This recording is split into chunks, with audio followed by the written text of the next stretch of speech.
Evo malo da se vidi kako se ide od Bihaća do Krupe. Malo da ostane uspomena. Danas je 29. oktobar 2012. godine. Evo jednim onako našim pravim bosanskim putem se vozim. Vraćam se iz Bihaća prema Krupoj, pa ću onda malo navratiti do Bužima, herojskog Bužima. Da odam Fatihu, počast, proučim Fatihu, odam počast našem velikom gazi Ismetu Naniću. Današnji dan onako sa snijegom, nenadnim, niskim temperaturama. I baš onako uživam. Ovo je Bosna. I kaljava, i svakakva, ali u srcu. Uzak put.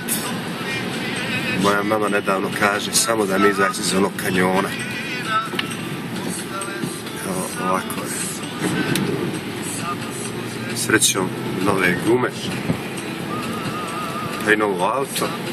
Pa se to nekako lakše odnosi.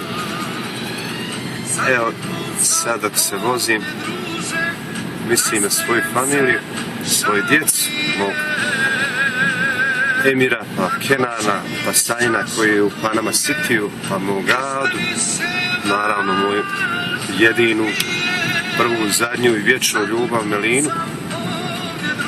Opet ponovim, ona mi je rekla, zadnji put kad sam to rekao nije bilo baš u nekom tonu prigodnom to izjavi. Evo sad vjerujem da je taj ton puno ljepši, puno bolji, a ja se dobro osjećam zato što sam u svojoj Bosni.